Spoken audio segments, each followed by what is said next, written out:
Eu quero então continuar falando com vocês sobre intercessão, sobre batalha espiritual. Nós recebemos aqui um pastor muito abençoado no domingo que falou um pouco, mais sobre isso, de como que a nossa luta nós vencemos através da submissão a Deus. A nossa luta, eu falei isso quinta-feira passada, a nossa luta não é contra carne e sangue, a nossa luta não é contra os nossos cônjuges, não é contra os nossos filhos, não é contra o nosso patrão, não é contra a irmã da igreja, o irmão da igreja. A nossa luta é contra as potestades e os espíritos malignos que atuam por detrás das pessoas. Então, quando a gente entende quem é o nosso inimigo, a nossa estratégia de guerra muda.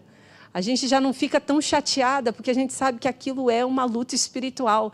Você já não vive mais debaixo do poder da ofensa, porque você sabe que não é pessoal. Eu acho que a arma mais poderosa que o inimigo ele tem com a mulher é a ofensa. Como nós nos ofendemos.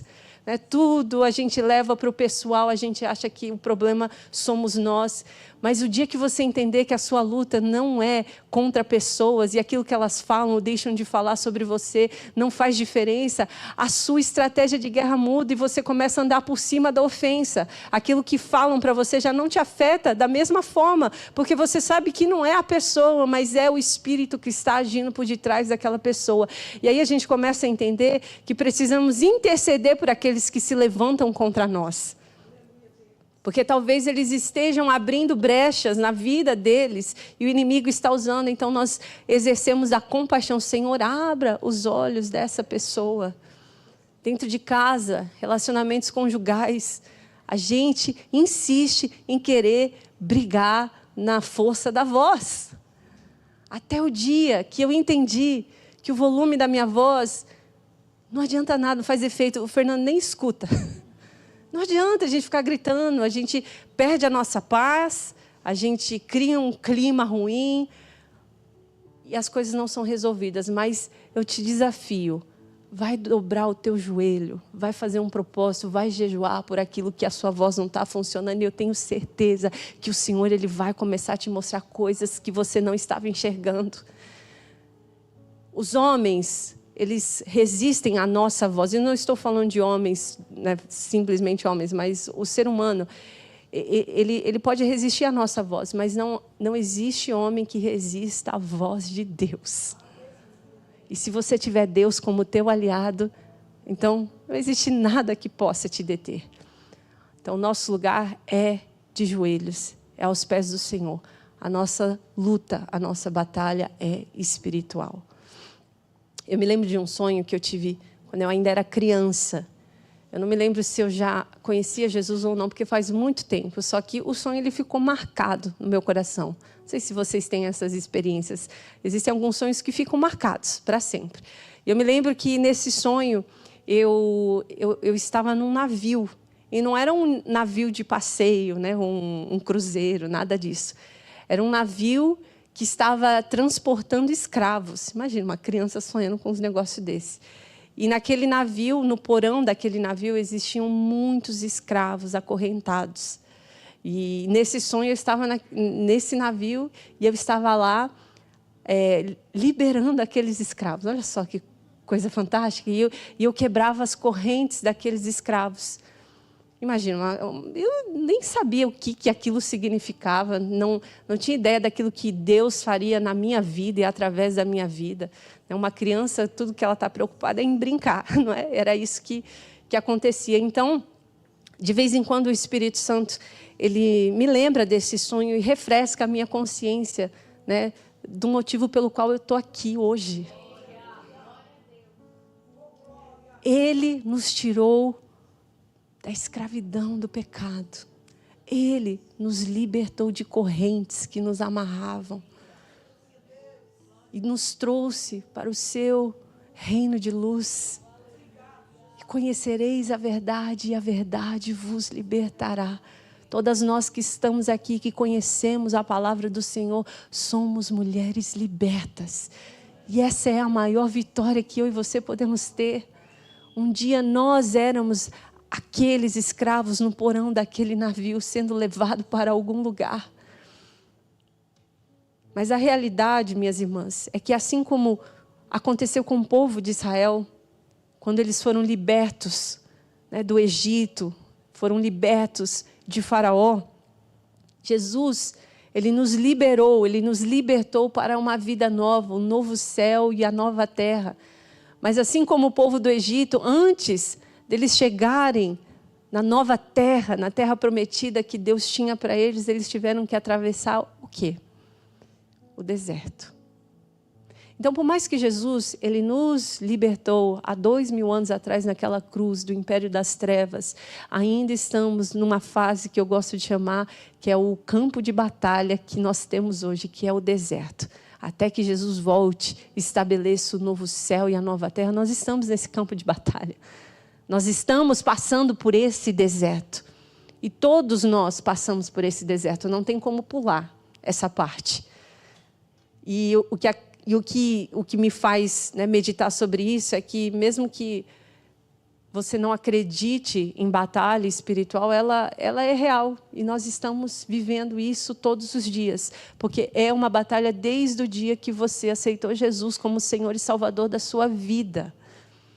Parece que as pessoas às vezes pregam um evangelho que, se você aceitar Jesus, a sua vida vai ficar maravilhosa.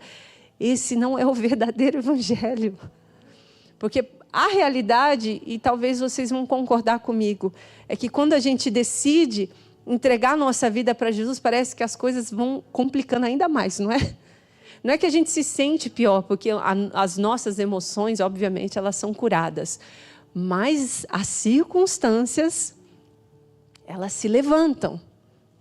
Ah, eu sou crente, eu não tenho problema. Mentira. Se você é crente, você tem problema, porque você está andando contra a correnteza. Você fez, né, uma volta, girou uma volta de 180 graus, então você está indo contra a correnteza. E vai existir oposição, vão se levantar dificuldades. Nós estamos constantemente em batalha até que Jesus volte. Por isso que precisamos almejar, Maranata, ora vem, Senhor. Porque estamos numa batalha, e nessa batalha às vezes a gente se cansa. E é no deserto que nós travamos batalhas. Você se lembra de Jesus na tentação do deserto?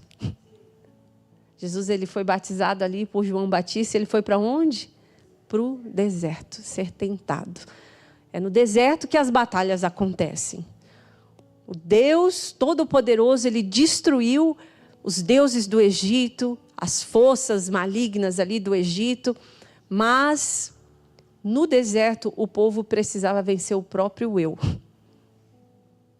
Ali eles não estavam mais sendo dominados por Faraó. O Faraó já havia sido afogado ali no Mar Vermelho, mas ali no deserto eles precisavam lutar contra a sua própria incredulidade, contra o seu próprio egoísmo, contra a sua própria murmuração, contra a sua própria falta de fé. O que Jesus batalhou ali no deserto, naqueles 40 dias de jejum, não foi Satanás, foi a sua própria vontade. Entende a diferença? Satanás vinha e oferecia, eu posso te dar tudo isso aqui se você se prostrar e me adorar. Por que você não se joga e Deus ordena os anjos para te pegar? Então, aquilo que Satanás estava oferecendo a Jesus, minhas irmãs, era algo que Jesus ele já tinha. Se você me adorar, eu vou te dar todo o reino. Jesus ele já teria todo o reino debaixo da sua autoridade. Mas o que Satanás queria fazer é fazer Jesus pular a parte do processo. Pular a parte da obediência de cruz. Era isso que Satanás queria fazer com Jesus e é isso que ele quer fazer com você. Ele quer fazer você pular os processos. Ele quer fazer você pegar os atalhos. Ele não quer que você viva em submissão à vontade de Deus. Essa é a estratégia de Satanás. Ele quer que você pule essa parte. E o grande desafio das nossas vidas é esse. Essa é a nossa grande prova. Se submeter ao processo. Se submeter ao deserto. Será que você está preparada para enfrentar o deserto? Essa é a pergunta. Jesus, ele já venceu Satanás na cruz há mais de 2000 anos atrás. Deus ele já destruiu o Faraó e todos os seus deuses já foram despojados. E a única arma que o inimigo ele tem contra mim e contra você hoje é tentar fazer você morrer no deserto. Essa é a única arma que ele tem. Fazer você desistir no meio do caminho. Isso é tão lindo. Por isso que na Bíblia, quando a gente fala de vencedor, ele não fala daquele que ganhou a batalha, mas daquele que permaneceu até o fim. O vencedor não é aquele que ganhou a batalha, o vencedor é aquele que perseverou até o fim, aquele que terminou a corrida. Como que você se torna um vencedor? Perseverando até o fim. Suportando o processo, suportando o deserto. Perseverar até o fim. Continuar acreditando que o mesmo Deus que nos libertou ali do Egito é o mesmo Deus que destruirá os gigantes diante de nós. Onde está a geração de Josué e Calebe? Onde todos, diante dos gigantes da terra prometida, praticamente amaldiçoaram a Deus. Mas Josué e Calebe, eles sabiam que o mesmo Deus que fez lá atrás seria o Deus que faria ali de novo. E quantas vezes eu e você somos assim, Deus já nos libertou do império das trevas, Ele já nos libertou do pecado, Ele já nos liberou daquilo que nos embaraçava. O que são essas dificuldades diante de você para que o seu Deus não seja poderoso para destruí-las também? E o inimigo fica na sua cabeça falando, não vai dar certo, você não vai conseguir. Você precisa virar para ele e dizer, não sou eu que vou conseguir, é aquele que me chamou que vai. E o mesmo Deus de ontem é o mesmo Deus de hoje, será o mesmo Deus eternamente. Aquele que te libertou dos vícios, aquele que te tirou do fundo do poço, aquele que te tirou de uma vida do pecado, é o mesmo que vai te sustentar nessa dificuldade, nesse relacionamento, nessa doença, nessa porta que parece que está trancada diante de você. O mesmo Deus que fez no passado é o Deus que continua cuidando do seu futuro. E nós precisamos batalhar com as armas corretas. Não podemos mais sermos enganadas pelo inimigo, para que ele faça a gente desistir no meio do deserto, para que ele faça a gente querer morrer no meio do deserto. O deserto, ele é o nosso campo de batalha, e nós precisamos nos levantar como verdadeiras guerreiras. E a única função que eu tenho aqui hoje é para te ajudar a chegar até o fim. Eu não estou aqui para resolver os seus problemas, porque eu não posso. Eu não sou capaz de resolver nem os meus problemas, só Ele pode fazer isso. Mas o que eu e você podemos fazer umas pelas outras é nos ajudar a chegar até o fim. Quando uma estiver cansada, você, não, dá para caminhar mais um pouco. O Senhor, Ele quer que a gente chegue até o fim, minhas irmãs. Não importa onde você esteja, você só precisa perseverar até o fim. Até a linha de chegada. Uma palavra que o Espírito Santo colocou no meu coração, que quando a gente fala sobre batalha espiritual, é sempre os versículos pregados, que está em Efésios, capítulo 6, versículo 10 a 12, que diz assim, uma palavra final de Paulo. Ele diz, olha, sejam fortes no Senhor e em seu grande poder. Vistam toda a armadura de Deus para que possam o quê? Permanecer firmes contra as estratégias do diabo. Pois nós não lutamos contra inimigos de carne e sangue, mas contra governantes e autoridades no mundo invisível, contra grandes poderes neste mundo de trevas e contra espíritos malignos nas esferas celestiais. Sejam fortes no Senhor e em seu grande poder.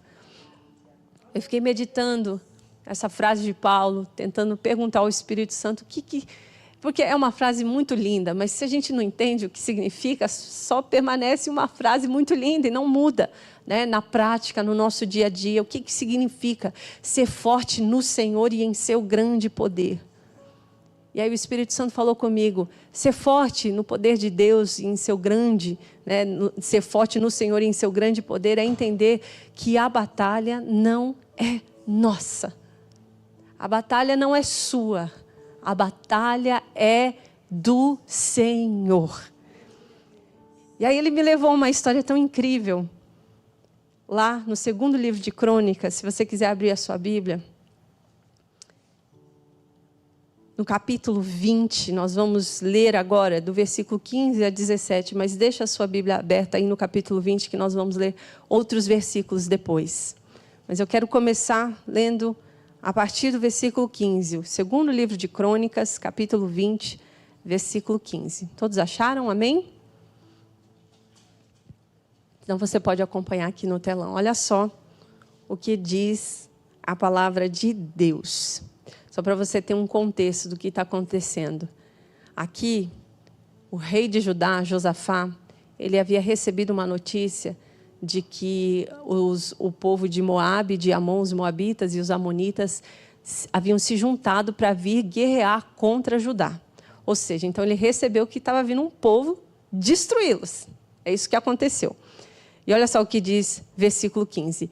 E Jaziel disse: escutem todos os que vivem em Judá e Jerusalém, e o rei Josafá, assim diz o Senhor a vocês: não tenham medo, nem fiquem desanimados por causa desse exército enorme, pois a batalha não é de vocês, mas de Deus. Amanhã desçam contra eles, eis que virão pela subida de Ziz, e vocês o encontrarão no fim do vale, em frente ao deserto de Jeruel. Vocês não precisarão lutar nessa batalha. Tomem posições e permaneçam firmes, e vejam o livramento que o Senhor dará, ó Judá e Jerusalém. Não tenham medo e nem desanimem, saiam para enfrentá-los amanhã, e o Senhor estará com vocês. Gente, a batalha não é de vocês, a batalha é de Deus. Toda a Escritura, ela serve para a instrução da nossa vida. Por mais que essa batalha não seja literalmente a batalha que nós estamos vivendo hoje, mas ela nos ensina algo espiritual sobre aquilo que Deus está fazendo no nosso meio. Josafá e todo o seu povo, eles não iam precisar lutar. Gente, era um exército enorme, eram mais de 2 povos unidos, né? Eram como se fosse 3 vezes a quantidade de pessoas que eles tinham. Já pensou? No medo que Josafá não devia estar sentindo. E tudo que Deus disse para eles é o quê? Vocês precisam fazer só uma coisa. Aliás, 2.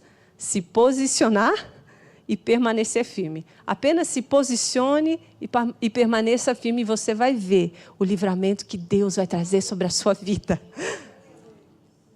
Essa guerra que você está enfrentando, minha irmã, se você está aqui hoje, Ele quer te dizer, essa guerra não é tua, é dele. Tudo que Ele quer que você faça hoje é se posicionar e permanecer firme, e você vai ver aquilo que Deus vai fazer na sua vida.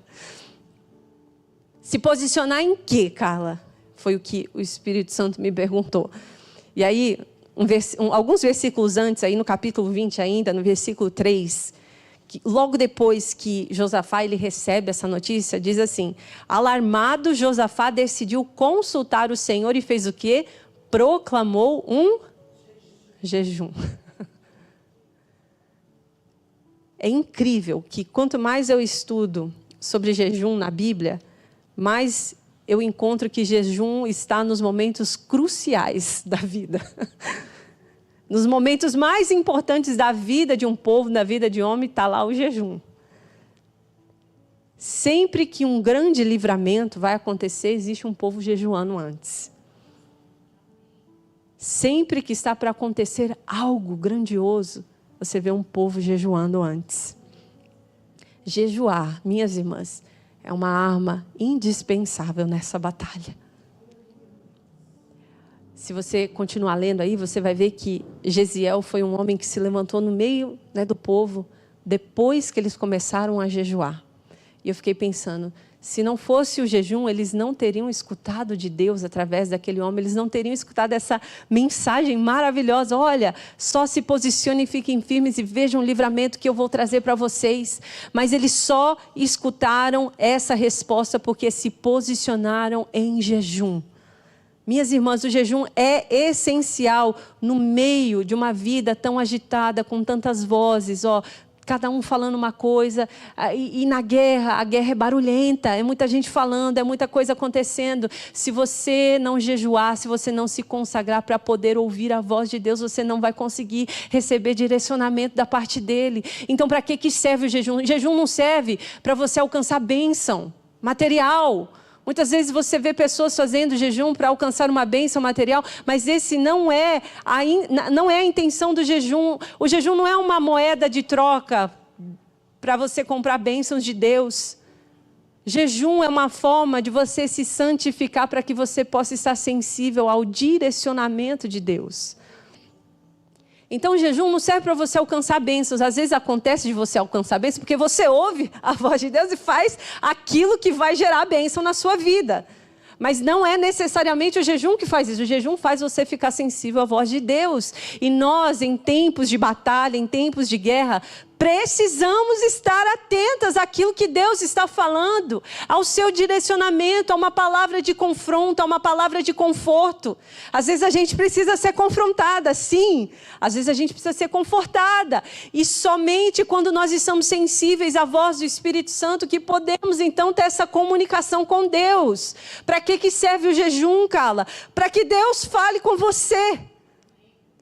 Se a gente não é capaz de mortificar os desejos físicos da nossa carne como um alimento, como é que a gente espera conseguir vencer os desejos emocionais e espirituais, né? Os pecados emocionais?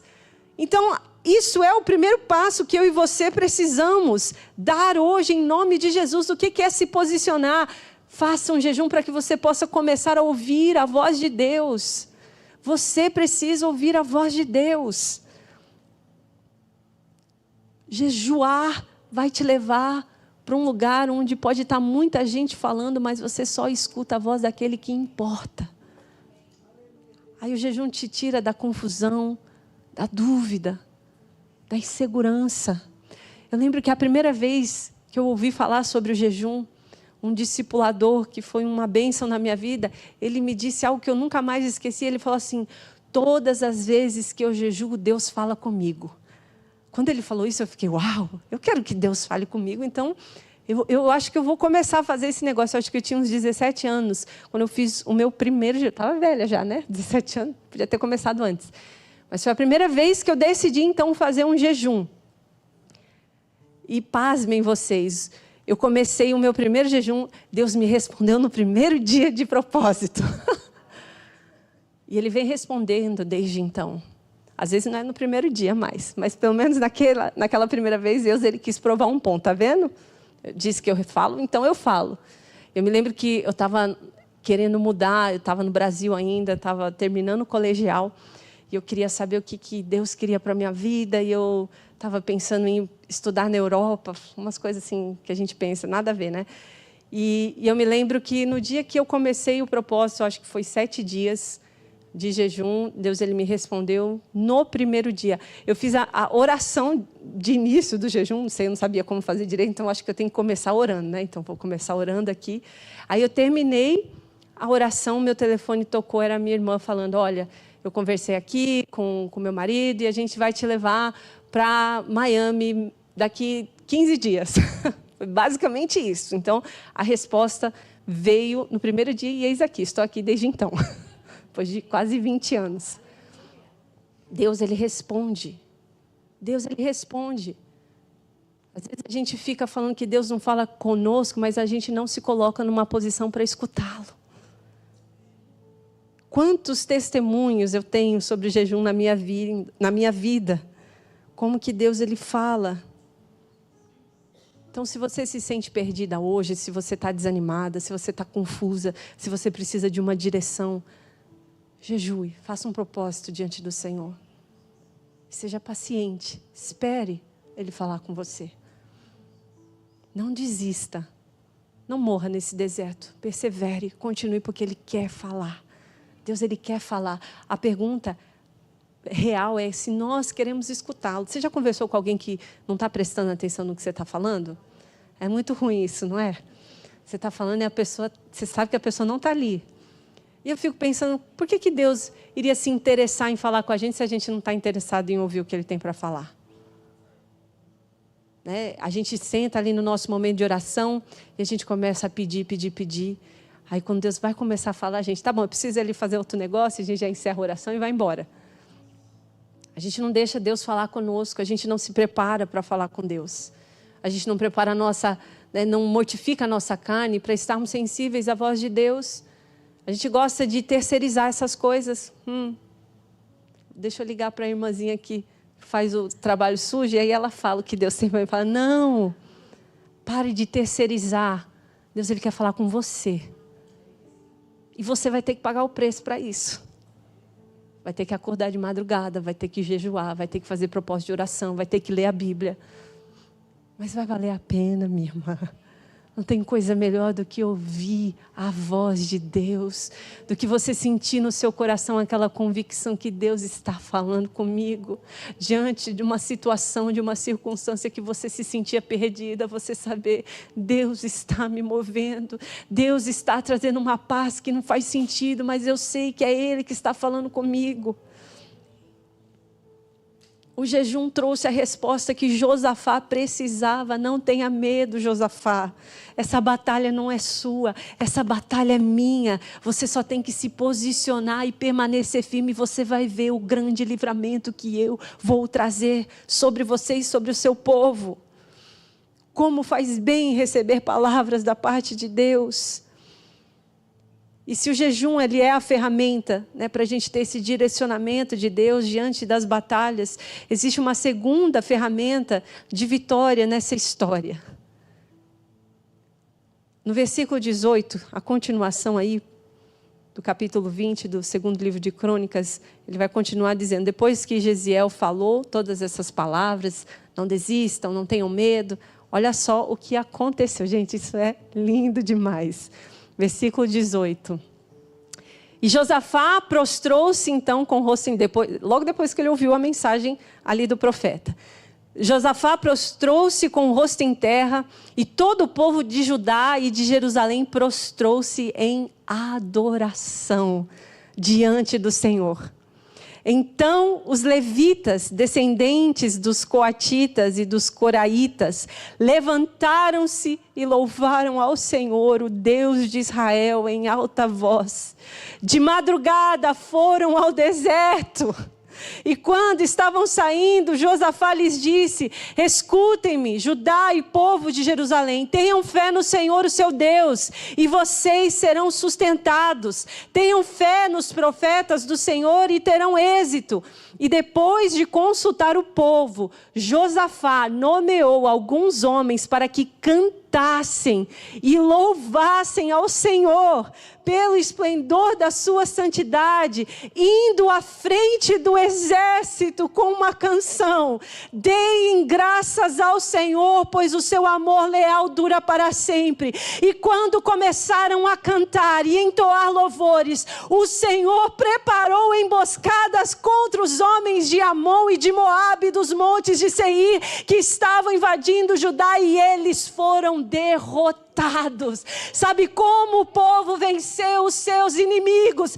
Adorando a Deus pelas suas grandezas e as suas maravilhas. O poder da oração, o poder do louvor que sai dos nossos lábios é a arma mais poderosa que nós temos. Diante das batalhas, diante dos gigantes, diante daquilo que ameaça a sua vida, você se levantar e começar a cantar ao Deus da tua salvação, começar a louvar o Senhor como se nada estivesse acontecendo. É nesse momento que as correntes são quebradas, é nesse momento que os inimigos são derrotados. O grito de guerra são os louvores que saem dos lábios de alguém em aflição. É uma arma poderosa. A nossa adoração diante da batalha que nos ameaça. A minha pergunta, minha irmã, o que você tem cantado no dia mau? O que tem saído dos teus lábios em meio ao sofrimento? Será que tem saído dos nossos lábios palavras de ódio, de murmuração, de desânimo? Ou será que diante dos nossos gigantes nós temos aberto a nossa boca para adorar o Deus da nossa salvação. O Senhor é fiel. O seu amor leal dura para sempre. Aquele que me prometeu, Ele vai cumprir. Eu não vejo como, eu não preciso entender, mas eu confio que aquele que começou a boa obra na minha vida, Ele vai terminar. As circunstâncias estão contrárias, mas o meu Deus, Ele ainda permanece o Deus de todas as coisas. O Deus que está acima das circunstâncias. O que tem saído dos teus lábios no dia mau. Em meio à dor, em meio às perdas, você se levantar em adoração. Gente, isso acaba com o inimigo. Acaba. Eu me lembro, a primeira vez que eu engravidei, eu estava passando por um momento muito difícil, familiar, muitas notícias ruins chegando. E assim, para completar, porque quando acontece uma coisa ruim, parece que tudo começa a acontecer ruim também. Então, nunca vem sozinho, né? O problema nunca vem sozinho. Ele sempre vem acompanhado a bandos. E aí eu me lembro que eu já estava passando um momento tão difícil, né, com a minha família. E aí eu tinha recebido essa notícia que eu tinha engravidado pela primeira vez. Imagina, eu estava muito feliz. Né, foi como uma luz, né, no fim do túnel. E aí, para completar, eu recebi a notícia que eu havia perdido aquele bebê. E eu me lembro, né, no meio da minha dor ali, do meu luto, né, do meu sofrimento, uma canção saindo do meu coração. E eu me lembro que aquela canção, ela era o grito de guerra do meu coração naquele momento, que dizia assim: mas vale um dia no centro do teu querer, do que toda a vida sem jamais te conhecer. Tu és a minha fonte, a minha colheita e a minha herança. E eu me lembro que eu só conseguia escutar aquela música, eu só conseguia cantar aquela música. Em meio ao meu sofrimento, em meio à minha dor, tudo que eu conseguia cantar era: mas vale um dia no centro da tua presença, né? Na tua presença, do que passar uma vida inteira, talvez alcançando tudo aquilo que eu queria, mais longe de ti. Nada importa, porque o Senhor é a minha fonte, o Senhor é a minha colheita, o Senhor é a minha herança. Então, todas as vezes que eu olho para trás e eu consigo identificar momentos difíceis na minha vida, eu sempre vejo uma canção ecoando no meu coração. E aí, passando alguns anos depois, em um outro momento muito difícil, porque a nossa vida não se resume a apenas um momento difícil. São vários, e vai piorando os níveis, né? Mas aqui significa que estamos chegando no final, amém? A gente vai subindo de nível, né? Quando a gente joga videogame, vai subir no nível, o chefão da próxima tela fica mais difícil, né? E aí, eu pensando e refletindo sobre essa palavra, me lembrei de outro momento, muito difícil, agora não familiar, mas ministerial. Foi um momento, assim, crucial, sabe? Um divisor de águas para mim. E não só para mim, mas para o Fernando também, há uns 5 anos atrás. E imagina, tudo estava dando tudo errado. A gente tinha acabado, né, de assumir a liderança da igreja e parecia que a gente estava no lugar errado. E eu lembro que eu falava para o Fernando: Deus não quer a gente aqui. Olha só, está dando tudo errado. Isso não serve. Nós não servimos para isso. E eu me lembro que no meio, né, dessa luta, dessa batalha, dessas dúvidas, dessas dificuldades, uma canção ecoava no meu coração que dizia: pelas provas, pelas dores, vinho novo farás. Eu me prostro, eu me rendo e algo novo farás. Eu me entrego em tuas mãos e ao teu cuidar. Não preciso entender para confiar. Onde há vinho novo, há novas forças. E eu lembro que eu me agarrei nessa música, porque eu sabia que quando as circunstâncias elas começam a nos espremer, é a hora de sair vinho novo. E onde há vinho novo, há novas forças. Se você está se sentindo como eu me senti nesse dia, parece que está tudo te espremendo. Isso não significa a sua destruição ou que Deus não se importa, mas Ele está tirando vinho novo de você. E onde há vinho novo, há novas forças. O que sai de você quando você é apertado? Quanto mais a vida me espremer, mais adoração precisa sair. Quanto mais as circunstâncias forem difíceis, mais eu vou louvar ao Deus da minha vida. Eu não preciso entender para confiar. Eu não preciso nem concordar para aceitar. Ele é soberano sobre a minha vida. E eu sei que os sonhos de Deus, eles são maiores do que os meus. E qualquer coisa que possa estar frustrado para mim hoje, eu tenho essa convicção que aquilo que Ele tem para mim é muito melhor. Em Atos 16, 25, 26, tem uma passagem muito famosa, quando Paulo e Silas estavam presos, literalmente.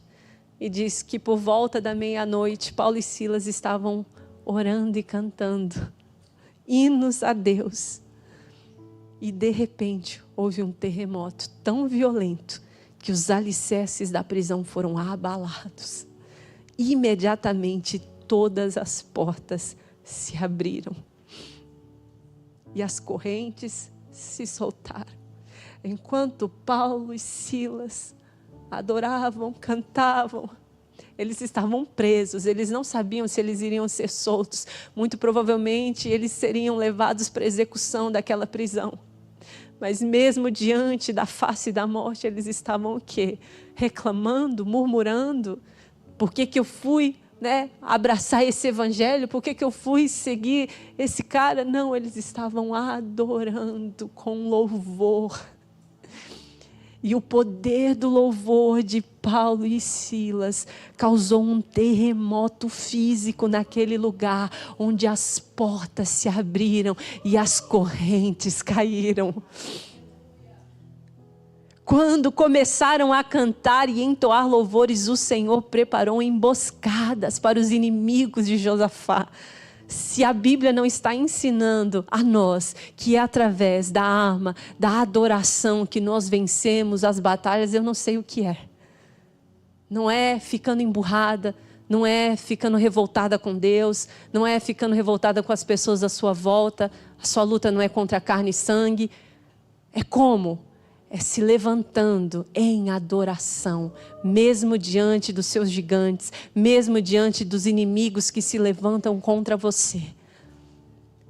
Queria que você ficasse de pé nesse momento. A adoração em meio à dor é uma arma poderosa. Uma arma poderosa que tem a capacidade de destruir fortalezas espirituais. E é por isso que o diabo ele luta tanto para calar a tua boca. Porque quando ele te vê adorando, ele se lembra do lugar que ele foi expulso. Quando o diabo vê você adorando mesmo em meio à dor, ele se lembra daquilo que ele perdeu.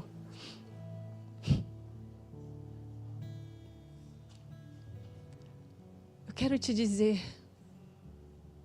como voz do Senhor na sua vida, deixa essa canção sair do seu coração. Eu não sei qual que é a sua luta hoje, eu sei que você tem uma porque você levantou a mão no começo. Mas existe uma canção que Deus quer tirar do teu coração hoje.